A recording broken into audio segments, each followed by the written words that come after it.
신약성경 246쪽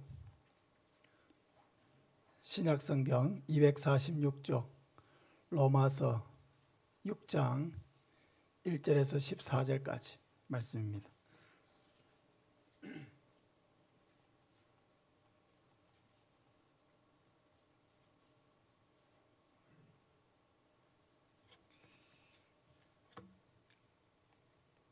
교독하겠습니다.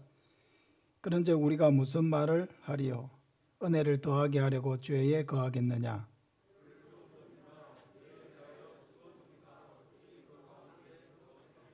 무릇 그리스도 예수와 합하여 세례를 받은 우리는 그의 죽으심과 합하여 세례를 받은 줄을 알지 못하느냐?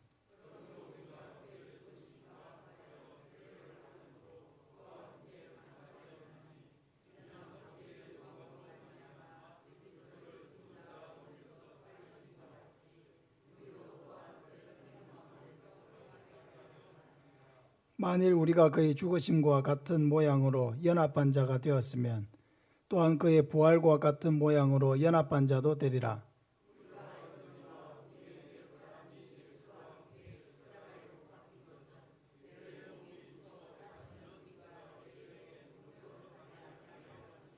이는 죽은 자가 죄에서 벗어나 의롭다 하심을 얻었음이라.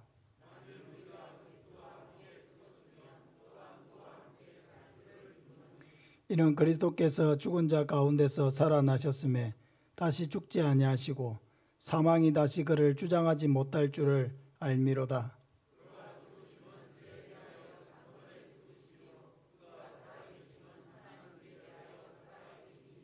이와 같이 너희도 너희 자신을 죄에 대하여는 죽은 자요 그리스도 예수 안에서 하나님께 대하여는 살아있는 자로 여길지어다.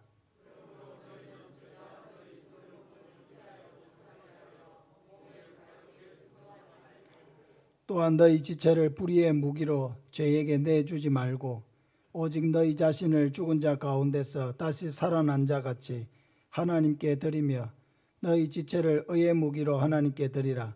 죄가 너희를 주장하지 못하리니 이는 너희가 법 아래 있지 아니하고 은혜 아래에 있음이라. 아멘. 세례의 의미와 세례자의 삶이라는 제목으로 말씀을 전하겠습니다. 예수님을 믿고 나서 가장 영광스럽고 복된 것 중에 하나가 세례를 받는 것입니다. 같은 맥락에서 우리가 세례받은 자가 되었다는 것은 우리의 자부심이고 우리의 기쁨입니다. 근데 제가 개인적으로 제 삶에서 아쉬운 점 중에 하나가 세례를 받을 때 세례를 받아야 되는 정확한 이유, 또 세례를 받았다면 그것이 내 삶에 어떤 변화와 영향이 있는 것인지, 어떻게 살아야 되는지 깊이 숙고할 만큼 신앙이 성숙하지 못한 상태에서 세례를 받았다는 것입니다. 저는 유아 세례를 받았고 또 14살 때 입교를 했습니다. 유아 세례는 태어나자마자 몇 개월 지나지 않아서 받았기 때문에 그때는 당연히 제가 세례를 받는 의미를 모릅니다. 근데 입교를 했을 당시 14살이니까 이제 중학생이 되었을 때죠. 그때도 충분한 그런 숙고의 시간이 없이 다 하니까 해야 하나 보다 하고 생각을 했습니다. 그냥 교회 생활의 하나의 과정으로 받아들였습니다. 그러나 제가 신학을 공부하고 목사로서 목회를 하는 지금에 이르러서 이 세례가 얼마나 성도의 삶에 중요한 것인지, 세례를 받은 사람에게 어떤 삶이 요구되는지, 세례를 받은 자로서의 특권과 또 책임은 무엇인지 그것에 대해서 정말로 깊이 깨닫고 있습니다. 알면 알수록, 깨달으면 깨달을수록 이 세례는 중요하고 고귀한 것입니다. 우리가 세례를 받았다라고 하는 이 사실을 결단코 가볍게 여기지 않아야 하는 것입니다. 오늘 세례를 받는 우리 재임조 성도님뿐만 아니라 이미 세례를 받은 우리 모든 성도들도 오늘 말씀을 통해서 세례의 의미를 더 깊이 깨달아가고 또 세례를 받은 자로서 어떻게 살아야 되는지를 다시 한번 결단하는 그런 복된 시간 되시기를 바랍니다. 먼저 우리가 왜 세례를 받아야 하는지에 대해서 생각해 봅시다. 여러분, 우리가 왜 세례를 받아야 합니까? 세례를 받지 않으면 천국에 가지 못합니까? 예수님 오른쪽에 달렸던 한 강도는 세례를 받을 시간이 없었습니다. 예수님은 믿었지만 세례를 받을 시간은 없었습니다. 천국에 갔을까요? 가지 않았을까요? 갔을까요? 가지 않았을까요? 당연히 갔겠죠. 네가 오늘 나와 함께 낙원에 있으리라고 예수님이 분명히 말씀하셨잖아요. 그 세례 받을 시간은 없었어요. 왜? 십자가에 달려 있는데 언제 세례 받을 시간이 있습니까? 그러나 그 강도가 예수님을 믿고 구원을 받았다는 것은 명백한 사실입니다. 근데 왜 우리는 세례를 받아야 합니까? 첫째는 예수님이 세례를 받으심으로 모범을 보여주셨기 때문입니다. 예수님은 세례를 받을 필요가 없는 거룩하고 정결하신 분이셨습니다. 그러나 모든 죄인을 대신해서 십자가에 죽기 위해서 오셨기 때문에 모든 인간의 죄를 짊어지신 자로서 인간을 대표해서 세례를 받으셨습니다. 예수님은 이러한 세례를 통해서 공생의 사역을 시작하셨고 이 땅에 오신 하나님의 사명을 이루셨습니다. 예수님의 세례를 보면 그 세례를 받기 전과 후의 삶이 극명하게 나누어집니다. 물론 우리가 나누어지는 것과는 좀 다르지만 예수님이 세례를 받기 전에는 요셉의 아들로서, 마리아의 아들로서, 한 가정의 맏아들로서 부모를 섬기고 동생들을 돌보는 그런 지극히 평범한 우리와 같은 그런 삶을 사셨습니다. 그러나 세례를 받은 후에는 이제는 세상 죄를 지고 가는 하나님의 어린 양으로서 사셨습니다. 세례를 받기 전과 후의 삶이 나누어진 것입니다. 우리도 세례를 받기 전과 후의 삶이 극명하게 나누어집니다. 세례를 받기 전 우리는 나의 뜻대로 나의 소망을 위해서 나의 성취를 위해서 사는 인생이었다고 하면 세례를 받은 후에는 이제 하나님의 뜻을 받드는 삶으로 바뀌었습니다. 그러므로 예수님의 세례는 우리가 받아야 될 세례의 모범이 되신 것입니다. 두 번째로 우리가 세례를 받아야 하는 이유는 예수님이 세례를 주라고 명령하셨기 때문입니다. 마태복음 28장 19절 우리 잘 알죠? 우리 같이 한번 읽겠습니다. 시작. 모든 민족을 제자로 삼아 아버지와 아들과 성령의 이름으로 세례를 베풀고 하고 말씀하고 있습니다. 그러므로 교회는 예수님의 모범과 명령을 따라서 세례를 주어야 하고 누구든지 예수를 믿는 자는 세례를 받아야 합니다. 방금 답을 이야기했지만은 두 번째 질문해 보겠습니다. 누가 세례를 받을 수 있습니까? 누가 세례를 받을 수 있습니까? 예수 그리스도를 구주로 믿는 사람입니다. 예수를 구주로 믿는다는 것은 예수님이 나의 죄를 위해 십자가에서 죽으시고 부활하신 것을 믿는다는 것입니다. 그래서 나중에 보면 알겠지만 우리 세례를 이렇게 집례할 때 세례 받는 분에게 제가 이렇게 세례를 줍니다. 주 예수를 구주로 믿는 하나님의 아들 최임조에게 내가 성부와 성자와 성령의 이름으로 세례를 주노라. 누구에게 준다고요? 주 예수를 구주로 믿는 하나님의 아들 최임조라고 했습니다. 주 예수를 구주로 믿는 자에게 뭘 준다고요? 세례를 주는 것입니다. 그러니까 아무나 나 세례 받고 싶습니다 한다고 주는 것이 아니라 그 사람의 마음속에 뭐가 있어야 됩니까? 주 예수를 구주로 믿는 분명하고 확고한 믿음이 있어야 되는 것이죠. 그 사람에게 세례를 주는 것입니다. 누구든지 예수 그리스도를 믿고 그리스도인이 되기를 원하는 자는 나사렛 예수 그리스도를 구주로 믿는다고 하는 공개적인 서약을 분명하게 해야 합니다. 로마서 10장 9절 이하에 보면 네가 만일 내 입으로 예수를 주로 시인하며 또 하나님께서 그를 죽은 자 가운데서 살리신 것을 내 마음에 믿으면 구원을 받으리라. 사람이 마음으로 믿어 의에 이르고 입으로 시인하여 구원에 이르느니라. 세례를 받으려면 이런 공적인 예식을 통해서 저와 또 모든 성도들 하나님 이렇게 앞에서 공적인 서약을 해야 되는 거예요. 나는 예수 그리스도를 구주로 믿습니다. 예수 그리스도만을 믿고 따라가기를 원합니다 하는 공개적인 서약을 입으로 해야 돼요. 나중에 제가 이제 질문을 할 건데, 질문을 하는데 속으로, 입으로는 아무 대답도 안 하고 속으로 이러면은 그 세례 받을 수가 없어요. 세례를 받는 것은 속에 있는 믿음을 밖으로 표현하는 것입니다. 내 안에 참된 믿음이 있다면 내 입으로 그 참된 믿음을 표현하고 고백해야 돼요. 그러니까 세례를 받는 사람, 학습을 받는 사람은 분명하게 맑은 정신으로 자기의 뚜렷한 주관을 가지고 나는 예수 그리스도를 믿습니다 라고 하는 분명한 믿음을 입으로 고백해야 되는 것입니다. 큰 소리로 고백해야 돼. 다 들을 수 있도록. 이 모든 사람이 다 세례의 증인이 되는 것입니다. 아, 저 사람이 이제 예수를 확실하게 믿는구나. 이제 예수를 믿고 우리와 똑같이 가족이 되었구나. 그것을 공적으로 확인하는 것입니다. 제가 세례자에게 몇 가지 질문을 이렇게 합니다. 그 공적인 서약을 하기 위해서 제가 하는 질문들을 이야기하고 또 그 의미들을 한번 살펴보겠습니다. 이렇게 묻습니다. 첫 번째 질문입니다.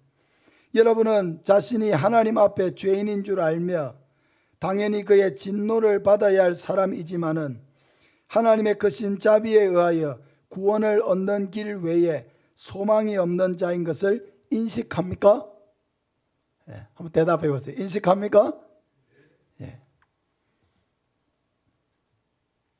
세례를 받는 자는 누구든지 자신이 죄인이라는 것을 분명히 인정하고 고백해야 됩니다. 첫 번째 질문은 자기가 죄인이라는 것을 분명하게 인정합니까? 하는 질문이에요. 이 고백은 세례의 첫 단계입니다. 자신이 의롭다고 생각하고 죄가 없다고 생각하고 선하다고 생각하는 사람은 세례 받을 수 없습니다. 세례를 받는 사람은 내가 죄인이고 이러한 죄를 해결하지 못한 나는 영원한 하나님의 진노 아래 있고 영원한 지옥의 형벌을 받을 수밖에 없다는 분명한 나의 처지를 깨닫고 이러한 죄인이 오직 예수 그리스도를 믿음으로 구원을 받기를 원하는 그런 사람에게만 세례가 주어지는 것입니다. 그러므로 세례를 받는 첫 단계는 자기가 죄인이라는 것을 깨닫는 거예요. 우리 한번 따라합시다. 나는 죄인입니다. 나는 죄인입니다. 이 고백을 함에 있어서 끄리낌이 없어야 돼요. 나 죄인 아닌데. 속으로는 난 죄인 아닌데 내가 무슨 죄인이야. 이렇게 하는 사람은 올바르게 진리를 깨닫지 못한 것입니다. 예수님을 믿기 어려운 사람 중에는 이런 사람이 있어요. 착한 사람. 자기를 아주 착한 사람으로 인식하고 있는 사람이 있습니다. 이렇게 전도를 하다 보면은 나는 법 없이도 살 사람입니다. 나는 다른 사람에게 해코지한 일도 없습니다. 나는 거짓말한 일도 없습니다. 나는 정직하게 삽니다. 근데 내가 왜 죄인입니까? 여러분, 자기가 착하다고 무한하게 믿고 있는 사람은 참 전도하기가 어려워요. 오히려 전도하기 쉬운 사람은 감옥에 있는 사람이에요. 왜? 감옥에 들어와 있다는 그 사실 자체가 뭐예요? 죄를 지어서 들어온 거잖아요. 그러니까 자기가 죄인이라는 것을 충분하고 쉽게 인정할 수 있는 사람은 예수를 믿을 수가 있어요. 그런데 나는 아무리 생각해봐도 지은 죄가 잘 떠오르지 않고 난 죄인이 아닌 것 같습니다. 그 사람은 예수 믿기가 어려운 것입니다. 이렇게 말하는 사람은 사람들의 눈에 볼 때에도 상대적으로는 착한 사람일 수 있습니다. 그러나 하나님의 절대적인 기준으로 봤을 때 그 사람이 정말로 흠이 없는 사람이냐 하는 것이죠. 여러분, 우리가 상대적으로 봤을 때는 키가 큰 사람도 있고 좀 작은 사람도 있고, 여러분 참 키 5cm 크다고 얼마나 의시되는 사람들이 있습니까? 하늘에서 한번 보세요. 63빌딩 위에 올라가 보세요. 밑에 지나가는 사람들 160이나 150이나 180이나 거기서 거기입니다. 그냥 사람이 지나가는구나. 여러분, 하나님 보실 때에는, 우리가 살아갈 때에는 내가 좀 더 착하다, 네가 좀 더 못됐다 비교하면서 정죄하기도 하고 의시되기도 하겠지만은, 하나님이 보실 때에는 다 죄인인 것입니다. 하나님은 우리의 행위만을 가지고 평가하시는 것이 아니라 우리의 마음, 우리의 생각, 우리의 마음 속에 있는 내면의 것까지 하나님은 다 보고 계시기 때문에, 그런 하나님 앞에서 나는 죄가 없습니다, 난 단 한 번도 악한 생각을 해본 적이 없습니다, 이렇게 말할 수 있는 사람이 과연 있을까요? 여러분, 우리 마음에는 미움도 있고 정오도 있고 시기도 있고 질투도 있고 교만도 있고 엄란한 마음도 있고 악한 마음도 있고 정죄하는 마음도 있고 의심하는 마음도 있고 도무지 용서하지 않는 마음도 있습니다. 이 모든 마음의 근원이 뭡니까? 죄죠. 죄가 있다는 증거입니다. 죄가 있기 때문에 정오가 생기는 것입니다. 죄가 있기 때문에 교만한 것입니다. 죄가 있기 때문에 시기하는 것입니다. 죄가 있기 때문에 우월해지는 것입니다. 죄가 있기 때문에 남을 폄하하는 것입니다. 죄가 있기 때문에 거짓을 행하는 것입니다. 이런 죄에서 자유할 수 있는 사람이 있습니까?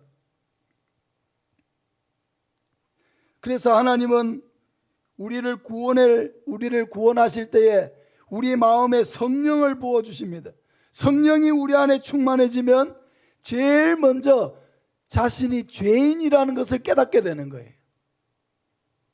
성령이 충만해지면 자기가 죄인인 것을 인정하게 되고 고백하게 됩니다. 그래서 성령 충만의 가장 중요한, 성령 충만을 받은 사람의 가장 중요한 자기 고백은 뭐냐? 나는 죄인입니다 하는 고백입니다. 나는 죄인입니다 라고 하는 이 고백보다 여러분 더 겸손하고 더 정직한 고백은 없습니다. 가장 정직하고 겸손한 고백, 나는 죄인입니다.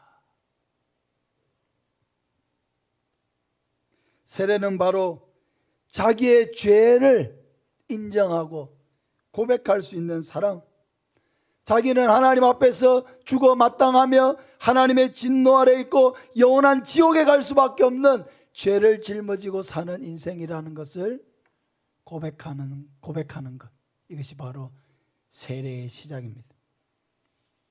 두 번째 질문입니다. 여러분은 주 예수 그리스도가 하나님의 아들이심과 죄인의 구주이심을 믿으며 복음에 말한 바와 같이 구원하실 이는 오직 예수 그리스도 한 분뿐인 줄 알아 그를 영접하고 그에게만 의지하기로 작정합니까?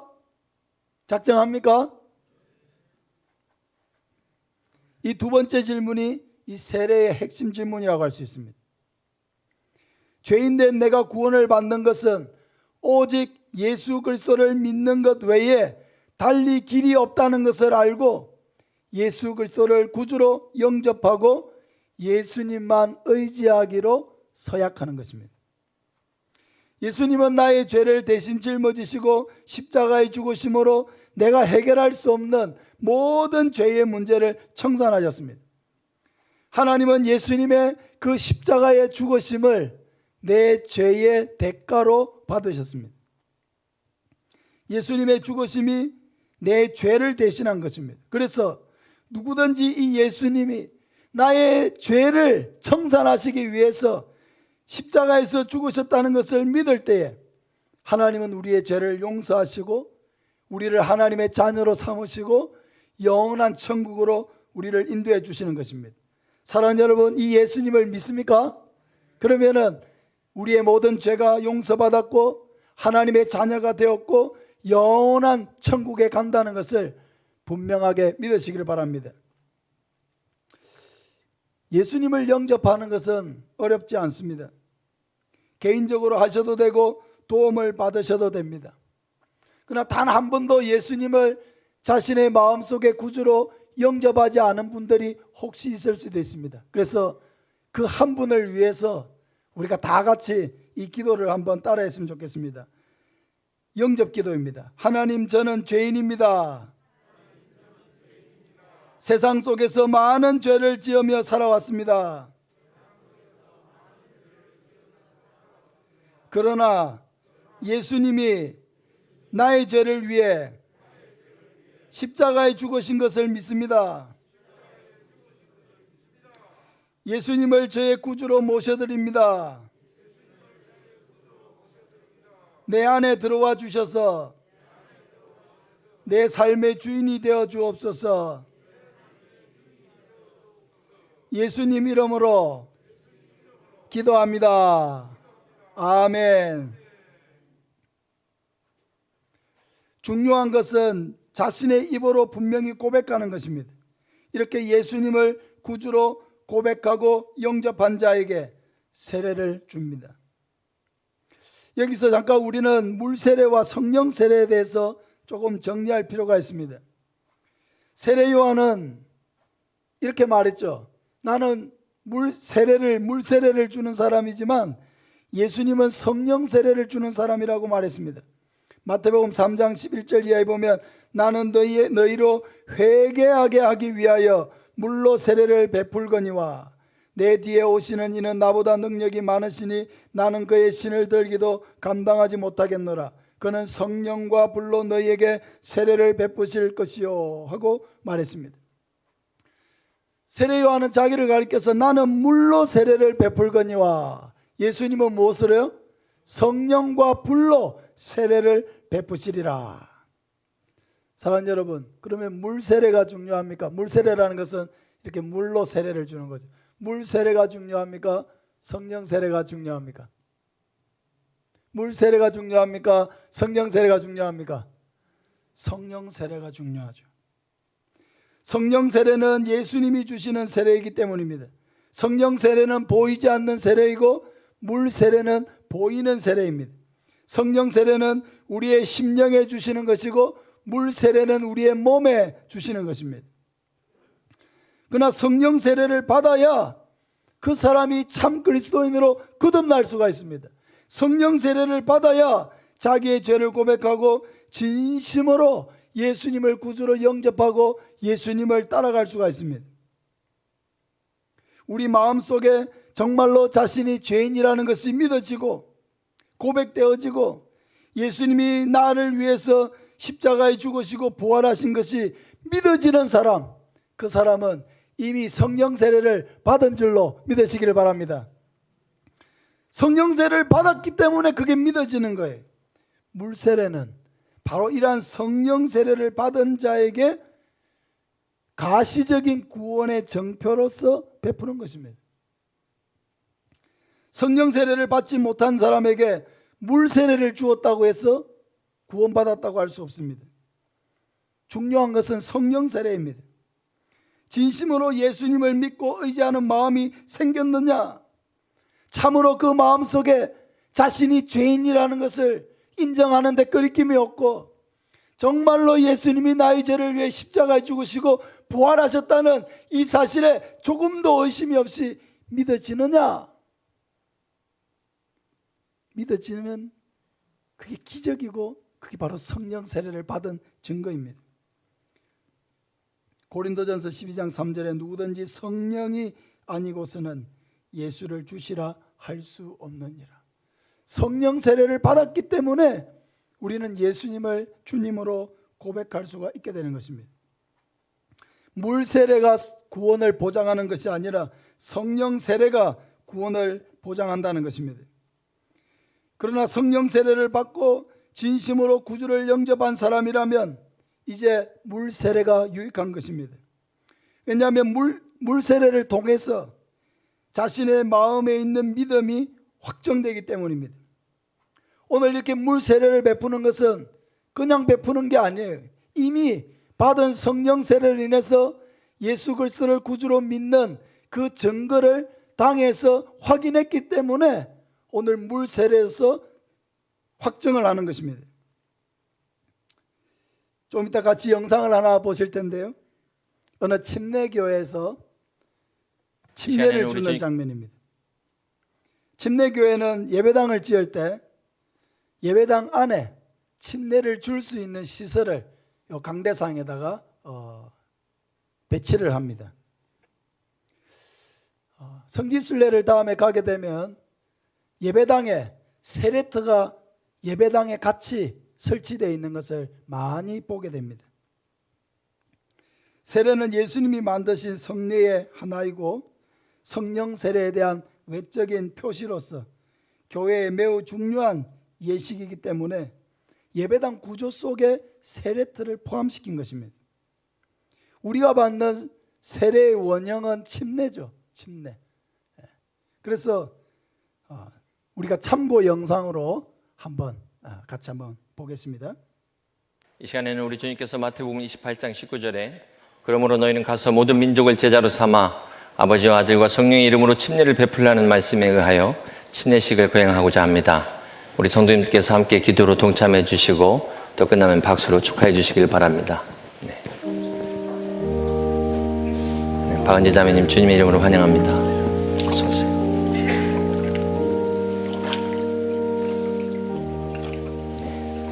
이 시간 하나님 앞과 여러 증인들 앞에서 묻겠습니다. 우리 예수님께서 우리 은지 자매님을 위하여 십자가에서 죽으시고 부활하신 것을 믿으십니까? 네. 내가 성부와 성자와 성령의 이름으로 믿음의 딸 박은지에게 침례를 행하노라. 아멘.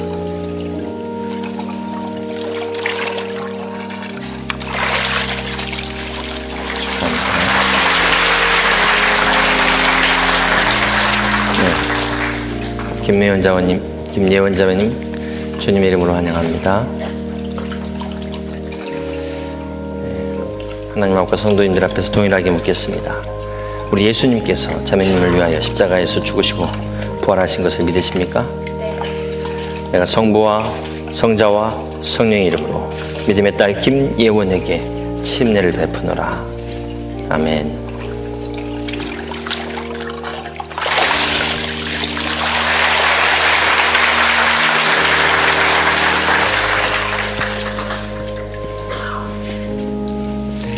홍영진 자매님 주님의 이름으로 환영합니다. 하나님 앞과 많은 증인들 앞에서 동일하게 묻겠습니다. 우리 살아계신 주님께서 우리 자매님의 죄를 위하여 이 땅에 오셔서 죽으시고 3일 만에 부활하신 것을 믿으십니까? 네. 내가 성부와 성자와 성령의 이름으로 믿음의 딸 홍영진에게 침례를 베푸노라. 아멘.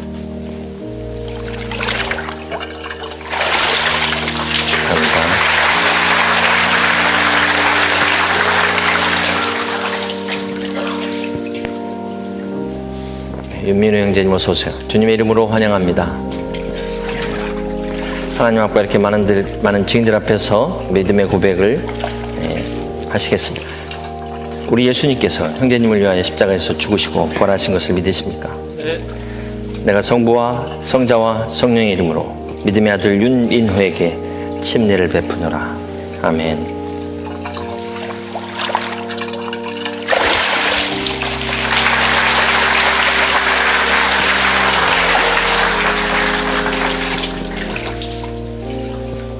이인성 형제님 주님의 이름으로 환영합니다. 동일하게 하나님 앞과 많은 성도님들 앞에서 묻겠습니다. 살아계신 우리 주님께서 우리 형제님의 죄를 위하여 친 십자가에서 죽으시고 부활하심으로 우리가 구원받고 하나님의 자녀가 된 것을 믿으십니까? 네. 내가 성부와 성자와 성령의 이름으로 믿음의 아들 이인성에게 침례를 행하노라.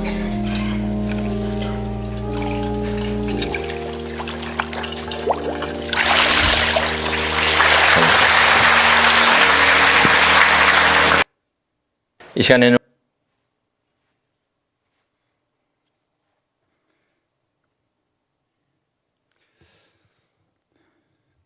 세례터가 이게 강대상 뒤에 있는 거죠. 안 쓸 때는 닫아놓고 세례할 때는 열고 이렇게 하는 거죠.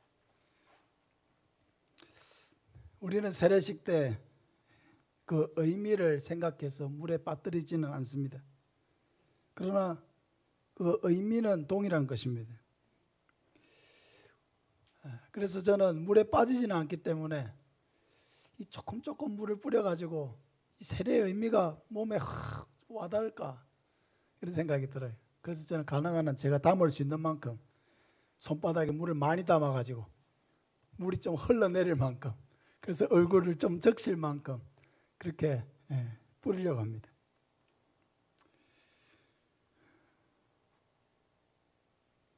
다시 한번 강조합니다.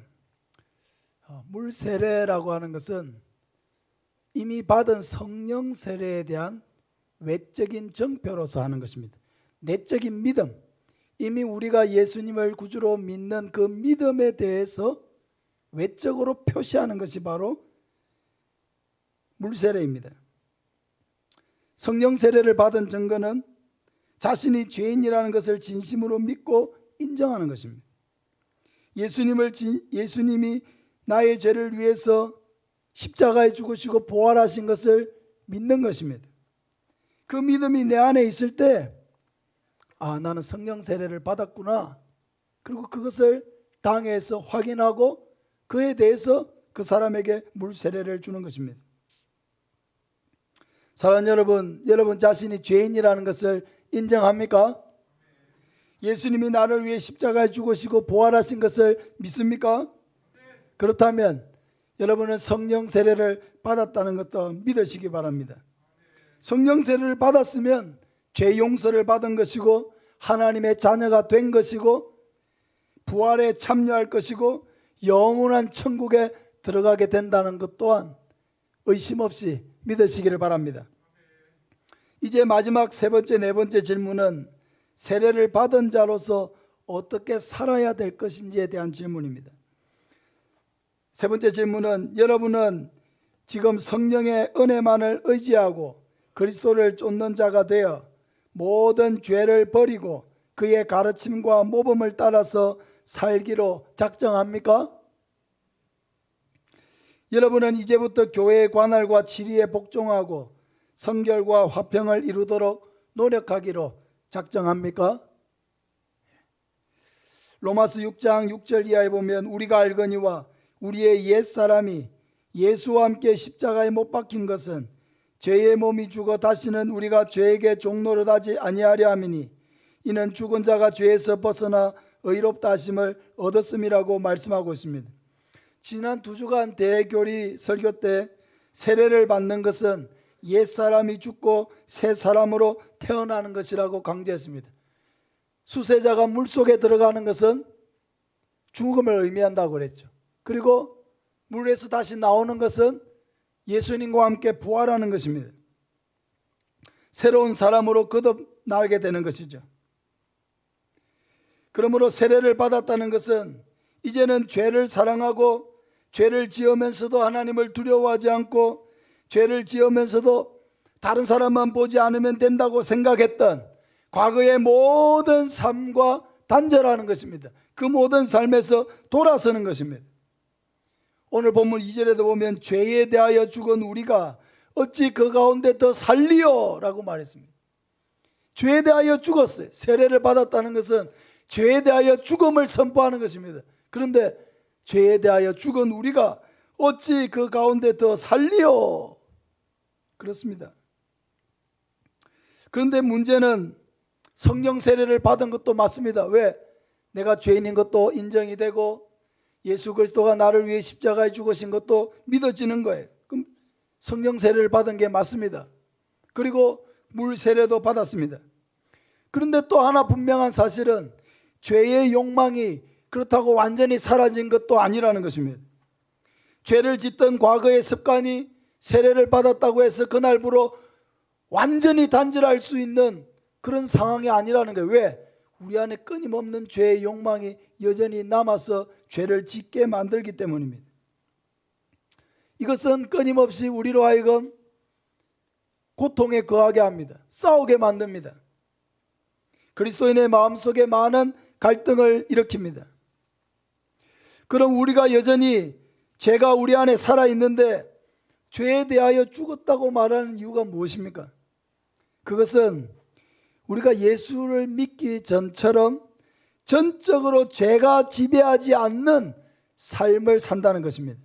전적으로 죄가 우리의 삶을 지배할 수 없다는 것이죠. 전에는 아무 죄에 대해서 무감각했습니다. 죄를 지어도 무감각했습니다. 회개하지 않았습니다. 자기가 하고 싶은 대로 다 했습니다. 그러나 이제는 아니라는 것이죠. 죄를 짓더라도 우리는 즉시 회개하고 돌아서게 됩니다. 이제는 죄를 즐기지 않고 죄에서 돌아섰습니다. 죄를 멀리하려고 하고 죄악의 마음을 차단하려고 했습니다. 죄를 짓더라도 우리 마음에 하나님께서 죄책감을 주시고 하나님에 대한 두려움을 주셔서 회개하지 않고는 견딜 수 없는 마음을 주시는 것입니다. 그러므로 죄는 더 이상 우리를 주장하지 못합니다. 지난주에 그리스도인은 어떤 존재인가 하는 말씀을 전하면서 죄와 싸우는 사람이다 라고 했습니다. 그리스도인은 죄와 싸우는 사람이다. 예수 믿는 사람, 세례를 받은 사람은 죄를 허용하는 사람이 아니라 죄와 싸우는 사람입니다. 치열하게 싸우는 사람입니다. 하루하루 순간순간 우리의 작은 부분에서 우리를 넘어지게 만드는 그 모든 죄들과 성실하게 싸우는 사람, 그 사람이 누구냐? 예수 믿는 사람이고 세례 받은 사람입니다. 은혜가 있다는 것은 죄에 민감해지는 것입니다.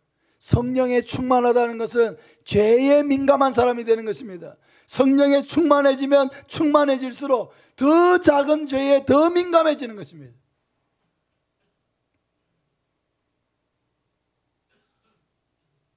뿐만 아니라 이제는 하나님께 적극적으로 반응하는 사람이 되는 것입니다. 예수를 믿는다는 것, 세례받은 사람이 되는 것, 이제는 하나님께 반응하는 사람이 된 거예요. 주차장에 이렇게 차를 세워놓고 갈 때 가끔씩 걱정이 될 때가 있었거든요. 전에는 차를 여기 세워놨는데 갔다 와가지고 차를 어디다 세웠는지 모르면 어떡하지? 여러분 그런 걱정 해본 적 없습니까? 전에 서울 같은 데 이런 데 가면 아주 넓은 주차장에 막 백화점 같은 데 이런 데 차를 한번 세울 때 되면 걱정이 돼요. 근데 요새는 걱정 안 해도 됩니다. 리모컨 키가 있거든요. 리모컨 키가 있어가지고 리모컨 키가 있으니까 차가 아무리 많아도요, 리모컨을 딱 누르면은 누구 차만 반응합니까? 제 차만 반응하는 거예요. 딱 서가지고 딱 누르면 삥삥 하면은 반짝반짝 하면서 주인님 제가 여기 있습니다 하면서 차가 자기 위치를 딱 알려줘요. 걱정할 필요가 없어요. 예수를 믿는다는 건 이런 거예요, 여러분. 전에도 우리도 불신자들과 같이 세상 속에 섞여 살면서 하나님이 아무리 뭐라고 해도 반응하지 않았어요.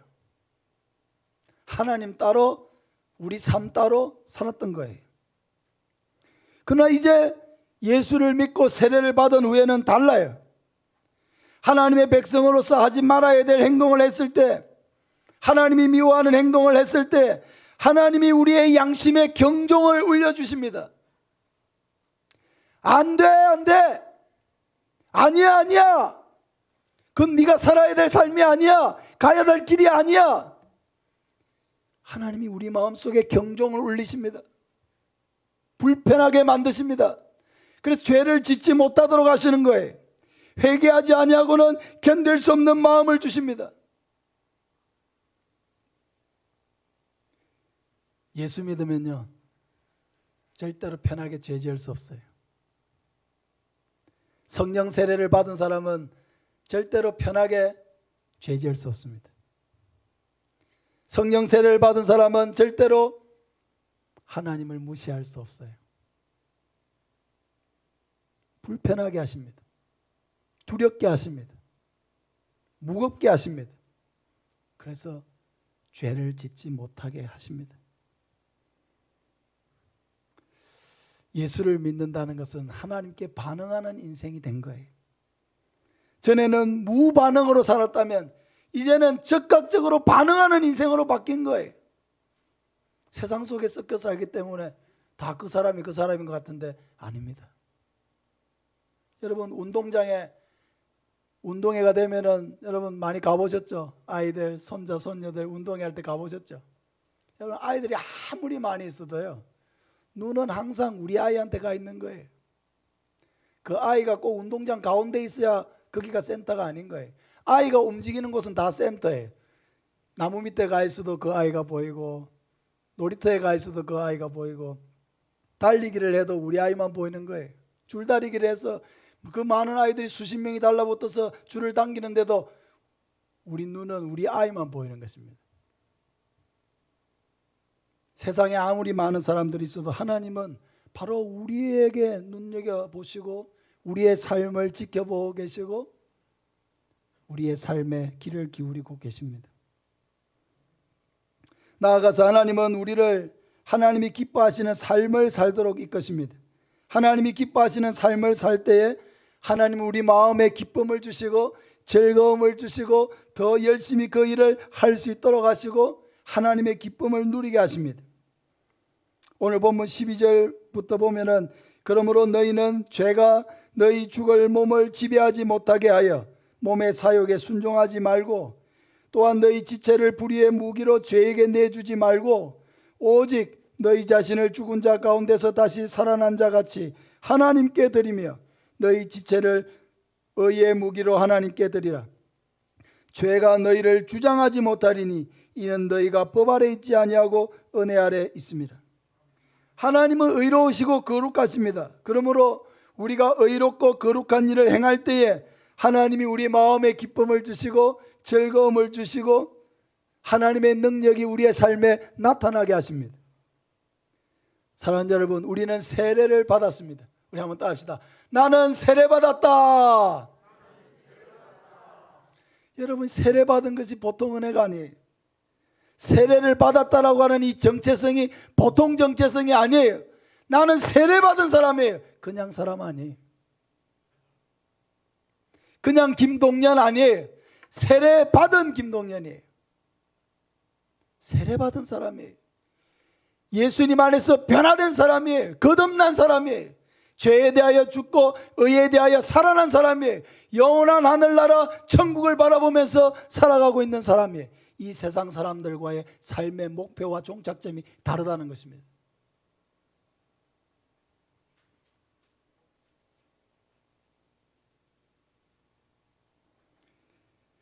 날마다 죄는 우리를 사로잡아서 종노릇하게 만들려고 합니다. 죄책감에 짓눌리게 만들려고 합니다. 그러나 우리는 날마다 이 죄에 대하여 죽은 자라는 것을 인정하고 죄의 욕심을 따라 살지 아니하고 하나님을 따라 의의 삶을 살아가야 할 줄로 믿습니다. 우리 육신이 불의의 도구가 되지 않도록 하시기 바랍니다. 이 육신의 몸이 죄의 도구가 되지 않도록 하시기를 바랍니다. 이 육신을 가지고 우리는 하나님께 영광을 돌리고 의의 도구로 하나님 앞에 드려야 합니다. 세례를 받은 자로서, 죄에 대하여 죽고 의에 대하여 살아난 자로서, 하나님의 택함을 입고 천국에 들어갈 자로서 이전과는 다른 삶을 추구해야 합니다.